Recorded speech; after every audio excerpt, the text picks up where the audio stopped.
Buenas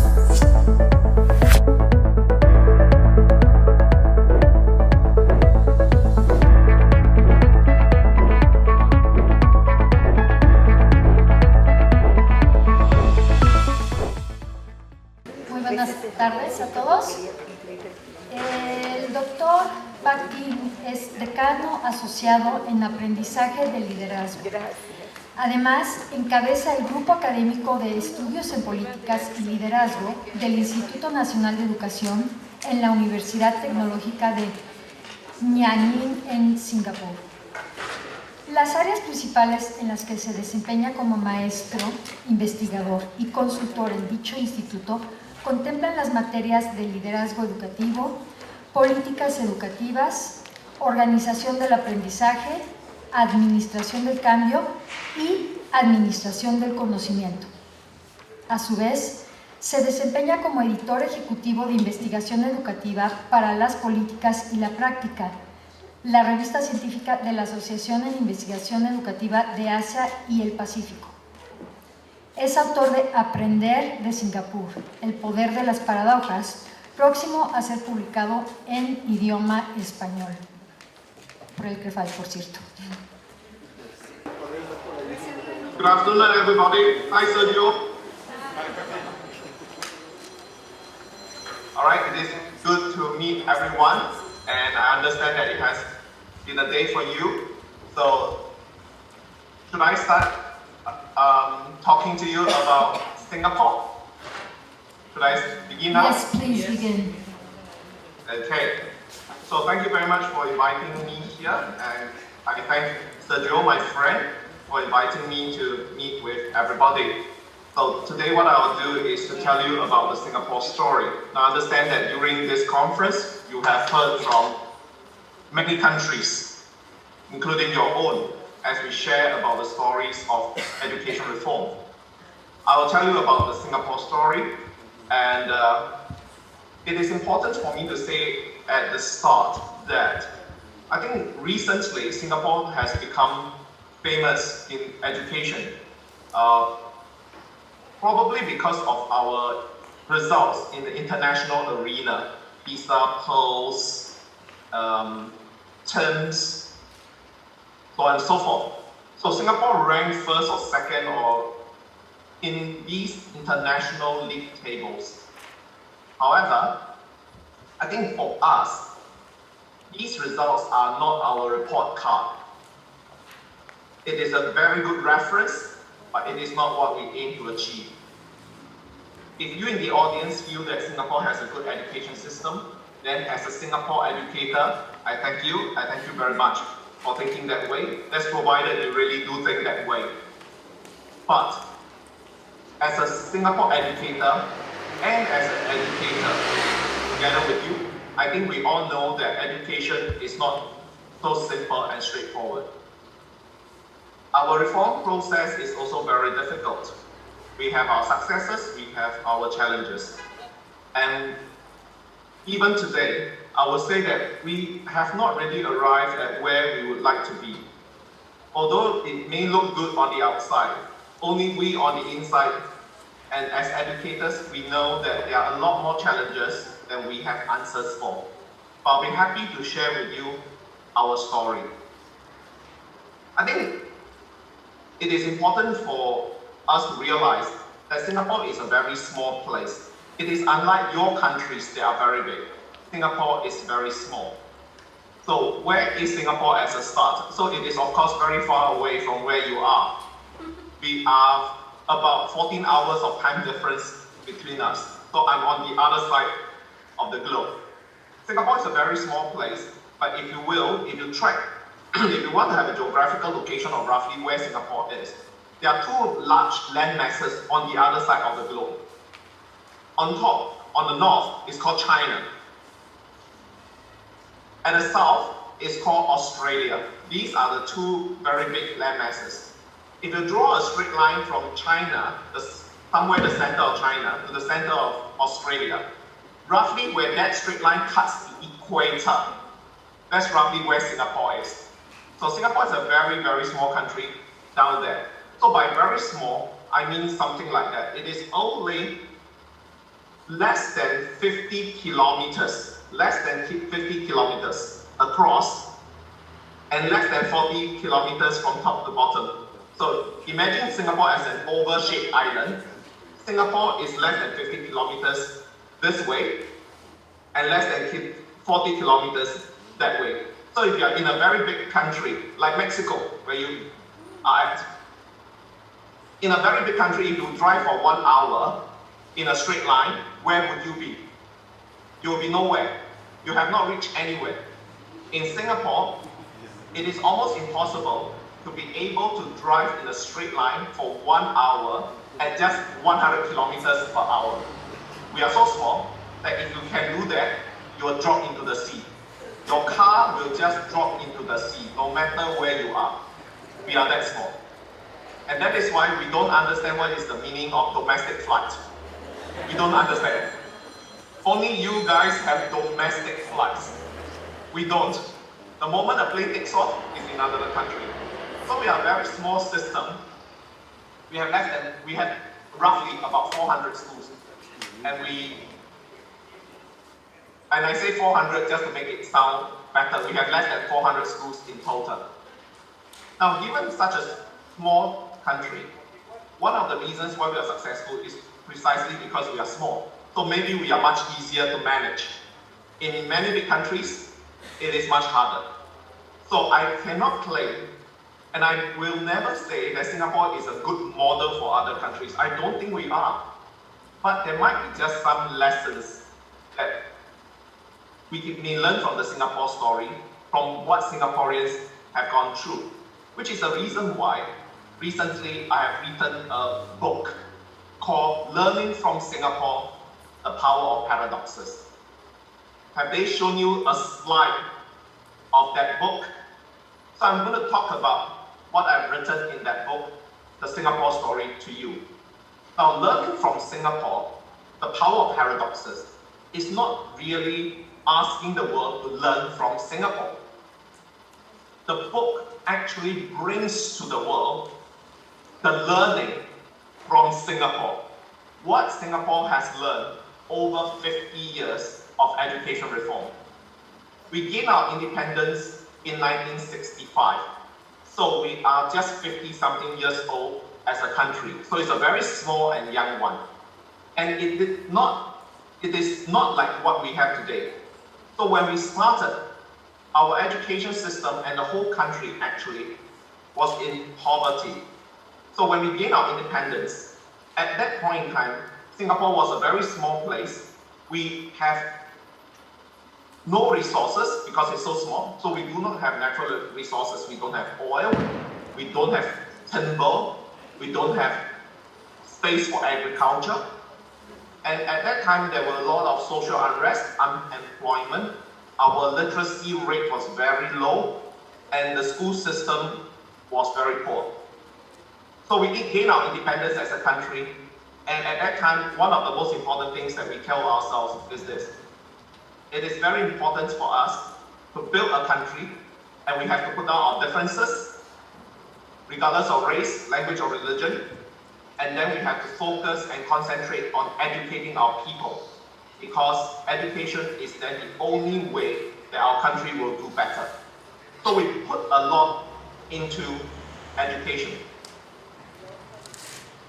But any education reform process is full of difficulties. I personally call them paradoxes. Education reform process in many countries, including Singapore, are actually paradoxical. Paradoxical means it sounds contradictory. It sounds like it's either A or B. You can't have both. But the paradox is that Singapore just have to have that balance between A and B. We got to have both. So sometimes a paradox may sound like that. We need to develop creativity. And then someone says, but we also need to have very good exam results. Our children are not even good at mathematics and science, the basics. We need to have good mathematics and science, and we need to have creativity. Usually, in modern literature, it makes it sound as though you either have creativity or you have very good exam results. In Singapore, we take the position to say that it is possible to have both. It's just that it's a lot more challenging. But we cannot sacrifice one for the other. And it's not one or the other, it's both. So this is paradoxical. How do you have both? So we take this philosophy in English, and obviously Singapore as a society, most of us, we don't use English. It's not our mother tongue, it's not our mother language.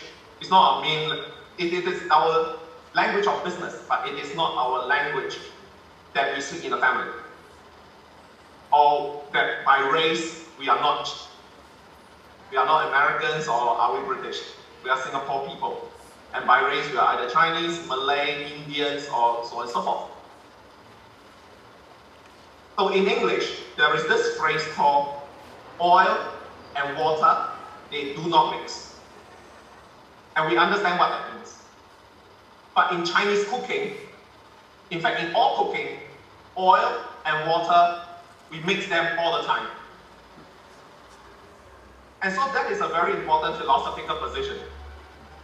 It sounds paradoxical, but oil and water, they can mix. And we intend to mix them.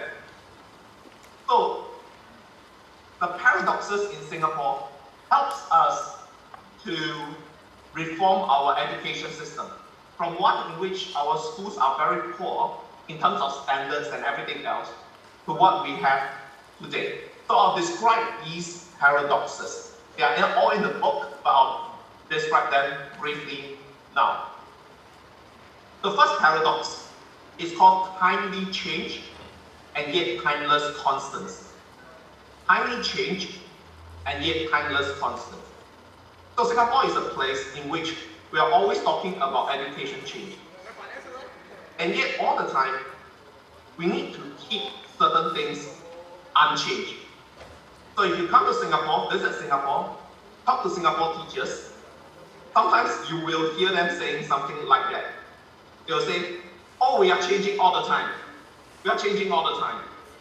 And then in the next sentence, they say, oh, some things just don't change around here. Some things just don't change around here. How does it work? It works this way. Firstly, people ask me, if Singapore is at the top of some of these league tables in terms of PISA and so on and so forth, so what else is Singapore trying to do? This is the philosophy of change. In Singapore, we think that it is important to change when we are successful. The reason is that if we do not change when we are successful, then we will change when we are desperate. We either change when we are successful, and therefore we have the luxury to change in a much more reflective manner, in a way that we can reflect and be more certain about the things that we do. We'd rather do that than to wait for desperation to set in, and then we are no longer doing well, and then we start to change. So it is very important for us to change when we are strong, not when we are desperate. So we explain that to the teachers, and we explain that to all the schools, and together we change. But what are some of the things that we do not change? We do not change a few things. One, in Singapore, we see education as investment. We do not see education as expenditure. That is a philosophy that we do not change in Singapore. For the past 50 years, our education budget has always been there. Singapore has never really cut education budget just because our economy is not doing well. Singapore's economy is tied to world economy. So when the world is not really doing well economically speaking, Singapore is also hit by these global economic crises. But during these times, when times are hard economically speaking, in Singapore, we take the philosophy that we should not cut the Singapore education budget. We can save on other things, but we do not cut on education budget. The reason is that it is investment. When we do not cut budget, when I say this to people, a lot of people think that Singapore has a very, very high and big education budget. That means you throw a lot of money to schools. Yes and no. By which I mean, if you compare to OECD average, percentage GDP, our education budget as a percentage of GDP is about, say, 3 to 4%, which is just OECD average. So it is not very high. It is not low either. It is OECD average. But it seems that our results, we are better than the average. What that implies is that we are getting a much better return on our investment into education. For the same budget, we get a better return. So one of the things that we do not change is also this. We pay a lot of attention to recruiting, selecting, and developing very good teachers and leaders of schools. In Singapore, the education profession is a very respected profession, and we want our society to keep respecting teachers. We pay a lot of attention to making sure that people continue to respect teachers. If we don't do that, to us, it's not about just education. It is a sign of the entire society. It is important for our parents to respect teachers because it is part of our society. So we do not change that. But because our education budget is OECD average and we seem to get a better deal from our return in investment, that tells you also that the development of our teachers and our school leaders, we pay a lot of attention so that they know how to use that budget very wisely.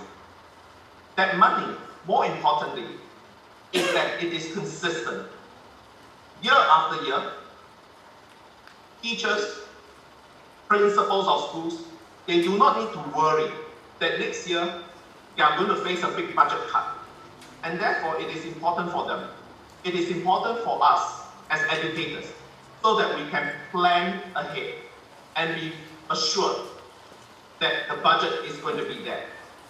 So there's a lot of long-term planning in Singapore because there is that consistency of budget. So it is not just about the size of the budget, it is OECD average. It is about the consistency of budget. But at the same time, Singapore's budget is the number 2 budget item in the country. The biggest spending in Singapore, governmental spending, is defense. Then it is followed by education. So this is something that we do not change in Singapore. The Singapore story has never really been about the glory of international tests. It is always about the hard work, the tenacity, and the sacrifice of the generations of educators to achieve success for everybody. And we pay a lot of attention and invest in our educators so that they can bring success to the next generation of children. The second paradox is called compassionate meritocracy. If we are meritocratic, that means we are saying that regardless of race, language, or religion, we should not judge people based on that. Each person, regardless of race, language, or religion, should have access to the same education opportunities in school and to be given a chance of success. We practice that very, very hard in Singapore, and we keep to that. But in a meritocratic country, there will be people who can do very well, but there can also be children who are left behind, simply because they are not so suitable in our so-called mainstream system. The mainstream education system, the majority of the schools may not be able to cater for them. Therefore, there might be children who are left behind. and we recognize that. So, compassionate meritocracy says this. We practice meritocracy very hard in this country, and we stick to it. But for the children who may not be able to gain from this system, we make sure that we level up all of them. Investment in education is not just for the children who can do very well in school. In fact, if you come to Singapore and look at some of the schools that really cater to the children at so-called the bottom of the examinations, you'll find these schools excellent schools. We actually put a lot of attention into making sure that no children left behind. How do we do that? One, we try to make sure that we have a lot more education pathways for the different types of children. And it is only recently that we are able to do so in a much bigger way. Remember, Singapore came through a history. So, long time ago, it was not quite possible. We aim to do that, but we also need to have the economic success in order to sustain. But now we are developing a lot more pathways for children. That is to say, those who are good in mathematics, those who are good in science, those who are good in English, those who are good in mother tongue, those who are good at sports, those who are good at art. We want all the children to have a chance of success. So we are building many pathways in the country in order that different children, if they can find success in their own way, and that we celebrate many more types of success. So that is one way in which we do this part called compassionate meritocracy. Not only that, we build schools to specially cater for children who may not be doing very well in our national exams. So usually, if you do well in a meritocratic system, generally speaking, if you do very well, then you go to the so-called better schools. But in Singapore, what we try to ensure is this. One, for all children, we not only build the so-called pathways, we build the schools to cater to their needs. Two, we ensure that every single school is well-resourced and have very good teachers, whether they come from the top school in the league table or they come from the bottom school. In Singapore, what we try to do is this tagline and vision called every school a good school. It does not matter whether this school is doing very well in the exams or not doing so well in the exams. Every school is a good school. If this is a school that is at the top of the ranking table, they are very important schools because maybe they develop future leaders. But if they are at the bottom, they are very important schools because they are catering to children who, without these schools and caring teachers, may not do so well in life. And these are very good and caring teachers who help them to find success in other areas. Maybe they are not so good in mathematics. Maybe they are not so good in science. But they are actually very good children who, if we give them a good education in some other areas, they will find success in life in their own way. So every school is a good school. Every school is an important school. To us, our education mission is not to build a system with good schools for some children. That's not our mission. That's not our vision. Our vision is a good school system for all children. So it is not a system with good schools for some children. It is a good school system for all children, in which every single school to us is important, every single school is good. That to us is called compassionate meritocracy. It is meritocratic because it's regardless of race, language, or religion. We want to make sure that every child has a chance, but it's compassionate because we want to make sure that every child can find success in their own way, in his or her own way, and we celebrate a lot more areas of success. The next paradox is about the management of school. How do we manage the school system? In Singapore, majority of the schools belong to a public school system. In fact, I would say roughly 95% of the schools are publicly funded schools, government schools. We have very few private schools. But most schools are government schools, government funded. So in order to run this system, we have a philosophy which sounds paradoxical. I call it centralized decentralization. Centralized decentralization. Many visitors who visit Singapore ask, is Singapore a very centralized system? Or is it a very decentralized system? So I say to you, we are both very centralized and very decentralized all at the same time. And I call it centralized decentralization. How does that work? That works in this way. It is about strategic alignment with tactical empowerment. Strategic alignment means that as a country, we align ourselves to national level strategies for education. For example, we feel that citizenship and character education is very important. Then all schools will do citizenship and character education. Every school will align to that national policy. That gives us system level synergy. That means at system level, we have synergy because all the schools, we all agree that we will do the same thing and go in the same direction for the country. But how do we carry that out? How do we do citizenship and character education in our school? The school, the principal, and the teachers will decide. That is called tactical empowerment. Ground level, human, professional agency. That means, this is my school. We can decide together as a country that we will all do this together. And that is system level synergy.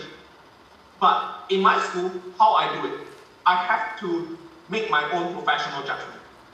Because I know my own school best. I know the children I have. I know the teachers I'm working with. I know the parents that I'm working with.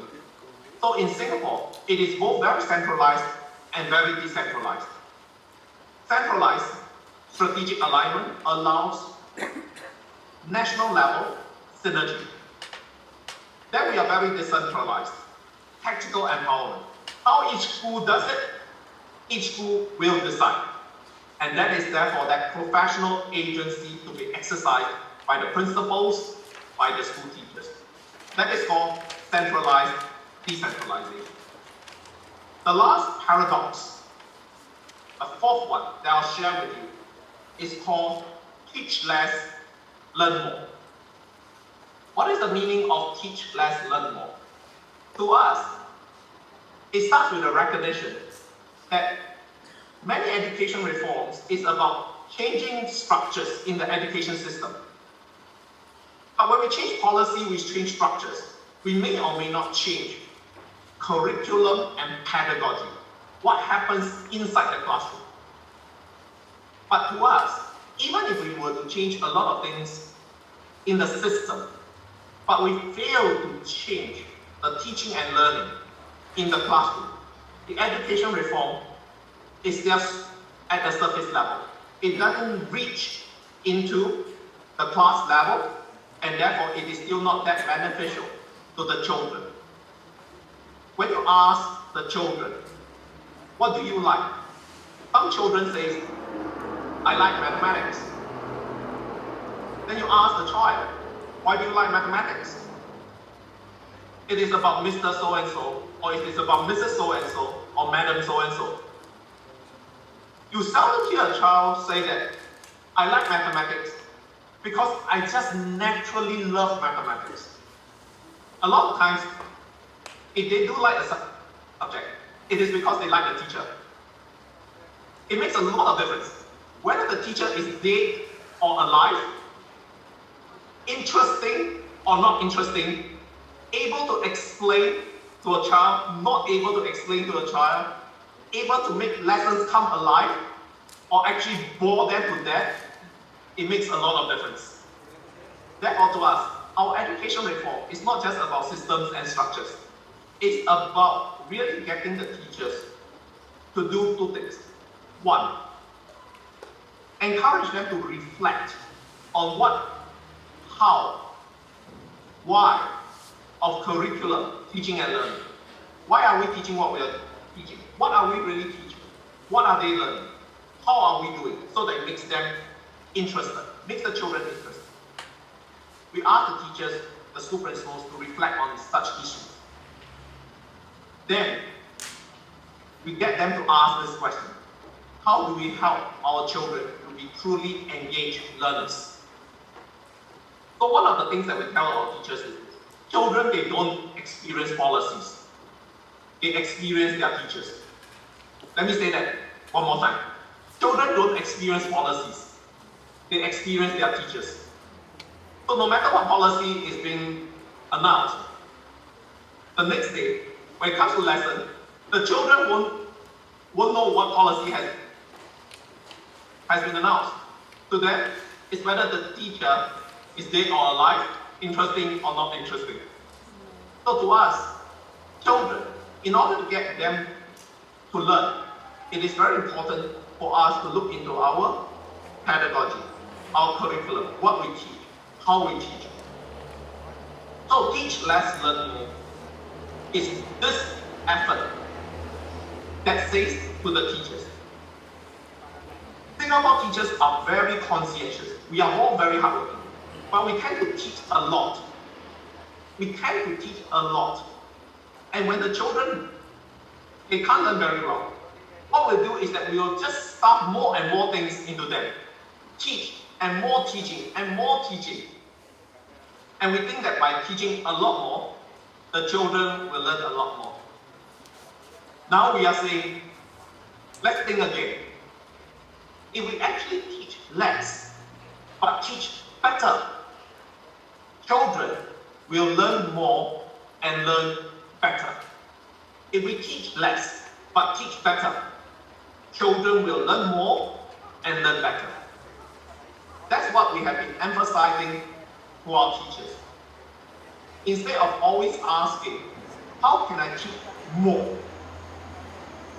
Ask, how do I help the children to learn more? So it is a very different philosophy of teaching and learning. Teachers are encouraged not just to ask, how am I supposed to teach this? They are encouraged to ask, how am I supposed to help the children learn this? And the children are all very different. So we encourage our teachers to develop themselves professionally, to hone their craft, so that they have a repertoire of tools, a repertoire of teaching pedagogies, so that they can help different children. So one of the things that we usually say to the teachers will be something like that. So we said, how do we encourage the teachers? How do we get the message across to them? So I'm going to just pretend that I'm talking to Singapore teachers, okay? So for the next 2 minutes, I'm going to pretend that I'm just in one of the regular Singapore classes, because I train the Singapore principals and the teachers in the classrooms in the system. So I'm going to pretend that I'm just talking to the Singapore teachers, all right? So you just pretend that you're a Singapore teacher, a Singapore school principal. So one of the things that I'll say to the Singapore teachers will be something like that. I say, look, it is very important to recognize this as an analogy. I say children are people who are young people with radar fitted on them, radar. When they sit in the classroom, what they are doing is that they are scanning the horizon. They are scanning the horizon for something that will attract their attention. So when the children sit in their classroom, they switch on their radar, and the radar sweeps the horizon. And hopefully, the horizon, will have something interesting, and you will go, that is interesting, that's interesting, that happened to be the teacher, that's the teacher. Then like a missile, the attention of the children will hone in to what the teacher is trying to do. The problem occurs when the children switch on their radar, and the radar sweeps the horizon in the classroom, and the children found that there was nothing, there's nothing. And so they are children with a lot of energy. If there's nothing in the horizon, then what will they do? They will create their own things to interest themselves. And they will then start talking in the class with their friends. Because that's much more interesting than the talking by the teachers. And so, what I sometimes see is this. You know, a campfire? You know the idea of campfire? For a very long time, we have been sitting around in a circle, singing and clapping our hands towards the fire. A campfire is a campfire because the fire provides the focus. It's something that we all focus on, and then we can sing and clap our hands. I asked the teacher, are you the campfire? Are you the fire in the campfire? Because if you are not the fire in the campfire, the attention of the children is not on you. You are not the focal point of the classroom. Then whatever that you say, they are not listening. So you have taught, the children have not learned. And when I sit in the class to observe lessons, I find that everywhere in the classroom, there are many campfires that are burning. The children are burning their own campfires. The smallest fire in the classroom is called the teacher, the smoldering candle. That is not good enough. So I say to them, if you want to teach a class, you have to try to be the center of the campfire. You have to attract the attention of the children. Because if your lesson is not interesting, the children are not listening to you, then you have taught, but your children have not learned. So we want the teacher to teach less, but teach a lot better, so that whatever they teach is interesting and can get across to the children.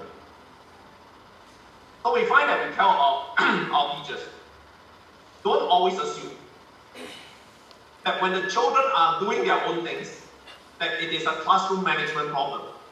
It's not like that. A lot of classroom management problems are actually pedagogical problems. So the teacher sometimes says, hey, I have classroom management problems. When I talk, the children are also talking. Our response is this. No, you don't have a classroom management problem. You have a pedagogical problem. We have to teach better. And we encourage our teachers to think this way. I say that if you were to go to a doctor, and you will expect the doctor to understand your problem, and then after that tailor the medicine to suit your needs. That means every one of us, when we go to the doctor, it is very important the doctor knows our situation and then tailor the medication to suit our needs, to help us. If we visit a doctor who has only one way of curing patients, and for the past 20 years, I only know of one way. That means if you come in, no matter what problem you have, I don't really care. I only know 3 Panadols 3 times a day. Everyone comes in, I give you Panadol 3 times a day. No matter what problem you have, you come in, Panadols 3 times a day. Would we visit such a doctor? We wouldn't. We'll never go to a doctor who doesn't care what my problem is and then just have only one way of treating a patient. Then I say, how about we put this into our education system? As teachers, we all say that our students are also different and they have different problems learning. But a lot of us as teachers, we don't really look into the learning needs of the children. We have one way of teaching, and that's the only way of teaching that we have done for the past 20 years of our professional life.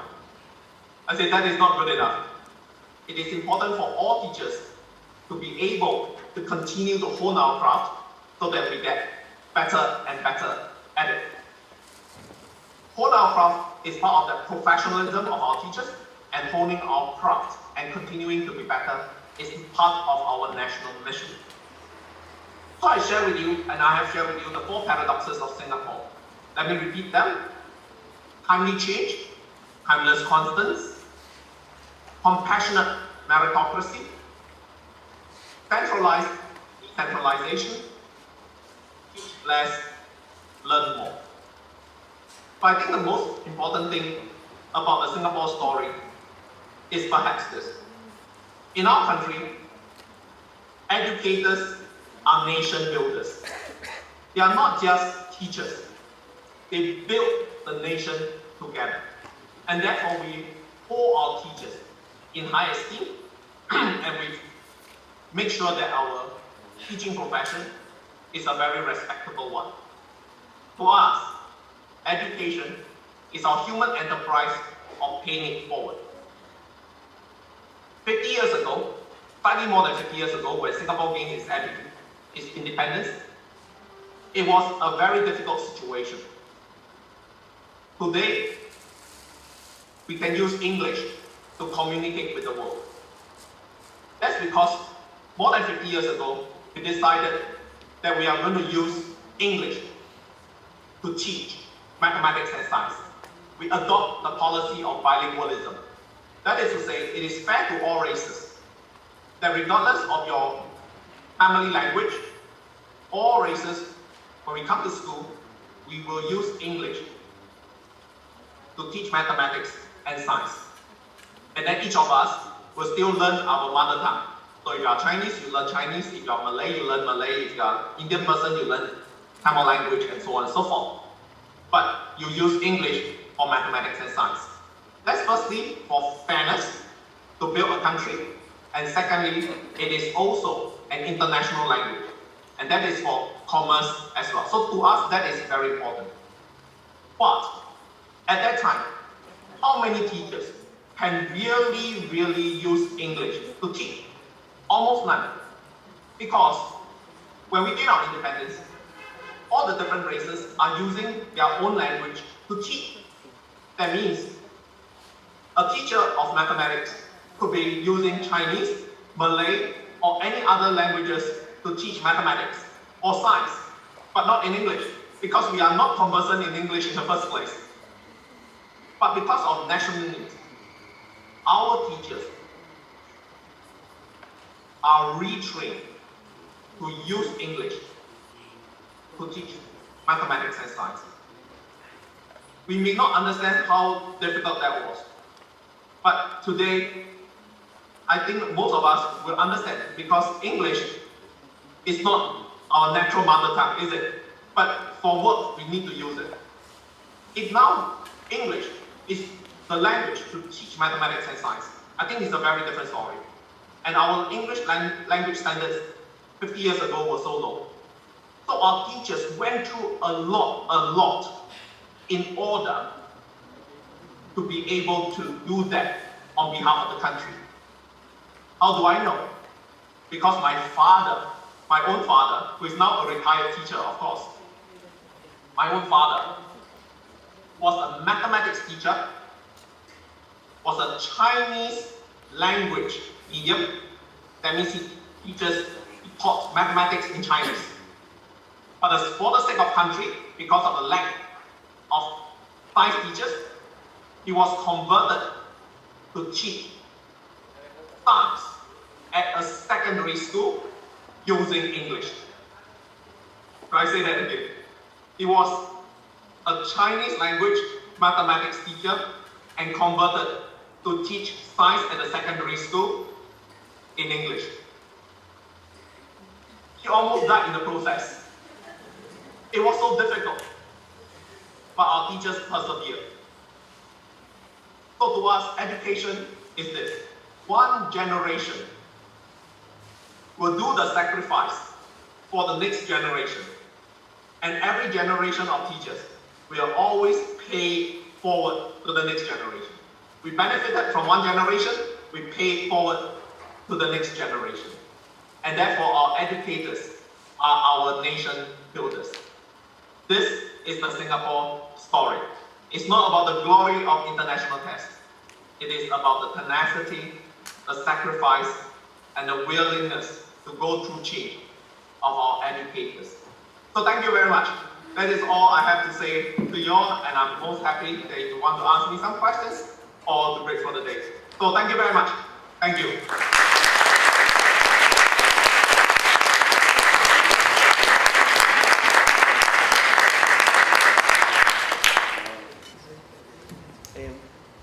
One of the challenges that several countries have is that, unfortunately, yes, Marco Fernandez from the School of Government at Tec de Monterrey. One of the challenges that many societies have is that, unfortunately, in rural communities is where you have even the poorest educational results. In countries such as Vietnam, they decided to send their best teachers to those communities. Do you have a similar challenge in Singapore? Obviously, it's a much smaller country, Singapore, but something like that is the challenge that Mexico has had that unfortunately has not been able to tackle it correctly. Okay. Thank you very much for that question. Firstly, the Singapore situation. We have a very small country, so we are only 50 kilometers and 40 kilometers. That's small. Therefore, actually we don't have much of rural areas. Every single place is the same community. It is that small. It's like a small city, just like a small city somewhere in your country. A city, that's all. So every one of us is in the same community. So today, every place is very urban. In fact, our nature reserve, we have to reserve space for some trees so that we will not lose everything. So Singapore is in that situation. So what? We do not have really rural school. Every school is a city.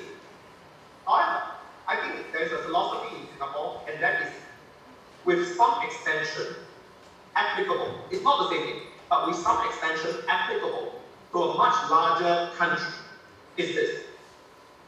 It's not so much about rural or city, but it is about the differences in schools. Once you rank schools in terms of exam results, let us just use exam results, okay? If you rank schools, definitely there will be a school right at the top, and then there will be a school at the bottom. We agree with that, no matter which system. But in Singapore, the philosophy is every school is a good school. That's the first thing. Whether your exam results are up there or down there, every school is a good school. It is not about the results. It is about the effort of the principal, of the teachers, to bring education to these different profiles of children. And therefore, the equity in Singapore work in this way. Regardless of whether you are the highest ranking school or the lowest ranking school, investment is made into those schools. And funding is given in a very equitable manner to all schools. No school, whether top or bottom, is given a much lesser budget, just simply because your exam results are poor. So that's one. Two, it's a philosophy and a cultural statement. Once upon a time in Singapore, that's a very long time ago, the so-called better teachers and the principals are usually at the better schools. So if you go to a school, which is a top school in Singapore, and then usually people will say, wow, you're the principal of the top school in Singapore. That means you must be very good. Today, that is no longer the case. In fact, our government does this. If you are being sent to a school which is more at the bottom, we make a cultural statement and we tell the whole world this. It means that we have confidence in you, that you can help the school to improve. Very good principals are sent to schools that are not so good. And we say in the media and we say it to the parents. And the parents actually believe that. If a principal is sent to a school, a very, very good principal is sent to a school right at the moment, it means that we recognize that this must be a very, very good school principal. Because not all principals have what it takes to help such a school.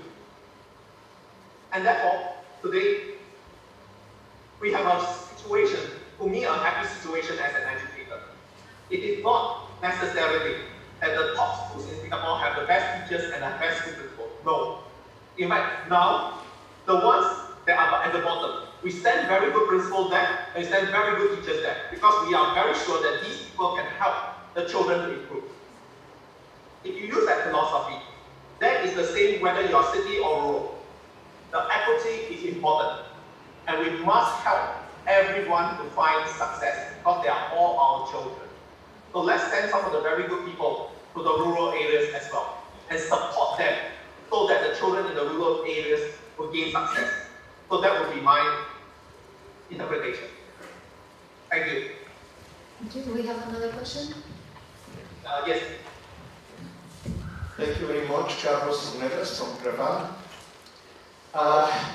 Well, you mentioned some paradoxes, but also I think the basic axiom is that if you got the better the teachers, the better the school system.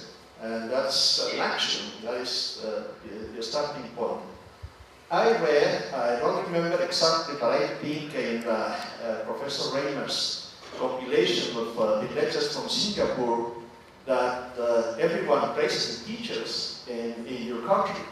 And something that troubled me, or I may understand incorrectly, is that the press is forbidden to criticize the teachers.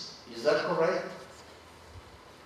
Okay, the press in Singapore is actually free to criticize teachers. We get that all the time.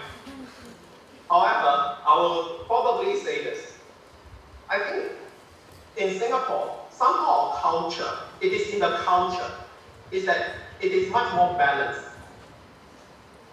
There are definitely schools and teachers that the press will pick up on and say that, hey, they are not doing a very good job, or that some teachers are not doing the right thing, and we have those. That means, for example, there are some teachers, there's a few, but they are doing the wrong thing. You know what I mean? In a school, with the children, they are doing the wrong thing. So we'll do two things. If it's really a wrong thing, we'll prosecute the teacher. If it is against the law, we'll actually prosecute the teacher as a country. If it's an unlawful thing, we will prosecute the teacher. And two, the press will just report it. So these will become scandals, not the so-called scandals in the education system. But the balance is this. The press also reports more uplifting narratives of the education system. That is to say, if certain teachers are doing good things, if certain schools are doing good things, they report those as well. So what I find is this, internationally, I find that there are some countries that, unfortunately for us as educators, if I were to be in that country, I will feel my morale dropping because I read too much. There's just too much of the bashing of schools, of educators, of teachers in the media. That everything is wrong with education and educators are not doing good. And this is not uplifting. And then the morale just keeps dropping because it is a very vicious cycle. What happens in Singapore, to me personally, and I'm happy about that, is that we are much more balanced. That is to say, if a teacher is not doing the right thing, prosecute the teacher. If it is unlawful, it's wrong. We have to stop that. And if the press pick it up and report it, there's nothing wrong. That's what the press is supposed to do. But the press in Singapore, I also am grateful that they report the more uplifting narratives, schools doing good things, positive narratives. So, my message to everybody, I suppose, would be this, internationally. Let's make our education narrative a much more uplifting and positive one. I think you and I we got to go out and say good things about the things that we do in education. Tell the world. I think we cannot just simply leave the narratives to the media and the social media. That's fine, they do their job. But as educators, I think it is important for us to go out and tell people that there are very good teachers, there are very good educators, there are very good schools that are willing to do good things for the sake of the children. And these are nation builders. They are people and schools that help the nation. Let's appreciate them and let's appreciate ourselves in the things that we do. Let's make this narrative very positive. That would be what I say. Would that be okay? So I hope that you and I will all do that together. Let's make the education narrative very positive. Eugenia, ¿se puede? So, Dr. Pak Tee, we want to be mindful of your time. I know we set it 1 hour for presentation, but do you have time for an additional question? Yeah, sure. Please go ahead. We have another question. Thank you. This is Ronaldo Naranjo from Mexico. And I wonder, what are the tools you use to follow up on the quality of your schools? Are there any kind of evaluation or reports or whatever? And if so, what are the actions that you take or that you can take when a school is lagging behind? So how's the quality management aspect of the whole system? Right. So what you can do is just to Google my name. Alright, you go to the internet and you just search for my name. Then under the publications, then there are these publications, of course, there are some of my books, and then there's one about the quality assurance in Singapore, the education quality assurance in Singapore. And I write a lot about that. So in Singapore, there is a system called the School Excellence Model. Now what that is just a quality assurance model. But there are some features that I will describe to you now. One is that the School Excellence Model is a school self-appraisal model. For many years, we have already done with the idea of school inspection. So the school have a model in which they do their own evaluation of how well schools they are doing themselves using this model. Then once in about 5 years, there's an external validation. Now an external validation is not a school inspection. An external validation once in 5 years means that a group of educators, and it is not about inspection, so there are no inspectors. It's about people who are from the headquarters. There are some who are fellow principals, heads of departments in school teachers, people like myself, academics in education, that form a team. We visit the school. And we give back to the school to say that, we are now coming in, let's visit your school, let's talk about what you have been doing for the last 5 years, let's show us some of the results that you have achieved. Then, that professional exchange helps the school to improve and validate those results. So the School Excellence Model is that model that we use for quality assurance. In Singapore, we do not use a punitive way to deal with schools, because our philosophy is that every school is a good school. When you put into a league table, the highest school is a good school, the bottom school is still a good school. It is. So it is not a punishment. There are no punitive measures to say that, hey, this school is not doing so well because it's at the bottom. It's doing very well. It's just that it's ranked at the bottom. That's all. It's ranked at the bottom because it's helping a certain other group of children who may not necessarily do so well in exams in the first place, but we are helping them to gain success in other ways. So we do not punish schools or have measures to say, how am I supposed to do to get schools to conform. What we do is actually this. We train very good school principals and teachers. Then we trust them. But we need to help the school. In order that there are some schools that are still not doing as well as they could, then what do? We give them the extra support. We'll never take away funding. We'll never decrease funding or do something to close that school just because the school is not doing so well. We'll never do that. We sometimes merge schools because of our dwindling population, but we never close schools just simply because we think the school is not not doing it. We don't do that. What we do is a much more encouraging one. If we feel that the school could do better, then what we'll do is that we'll give this principal more help, the teachers more help. Sometimes as a system, it just means that the principal, having spent a number of years, have already helped the school to improve up to this level. And it's sometimes difficult for the same person to help the school to go to another era. So in Singapore, we have the principal's rotation system. Once in every, say, 5 to 7 years, with some variation, we change the principal of the school so that the principal gets a new challenge, professionally rewarding. The school also has someone new to take the school to another era. So that is how we have been keeping the quality assurance. So once we have a model, it is a self-appraisal model. Once in 5 years, we have that external validation. Now the schools can in fact ask for people to come into their school to help, to observe or to validate, even less than 5 years if you wish. But most importantly, we do not take a punitive stance to school management. We take a much more encouraging approach. We help by sometimes changing principles. We help by giving the resource and advice from headquarters so that the school can. So that will be the way that we manage schools in Singapore.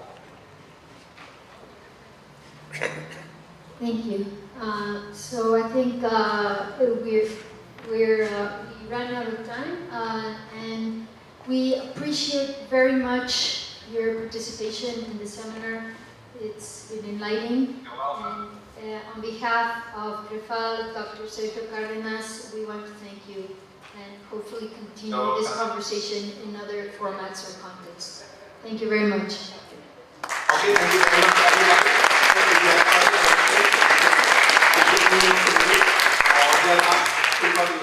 To me, and I wish you all the best to all the countries. Let's make education a very positive experience and narrative in our country. Okay, all the best. Thank you very much.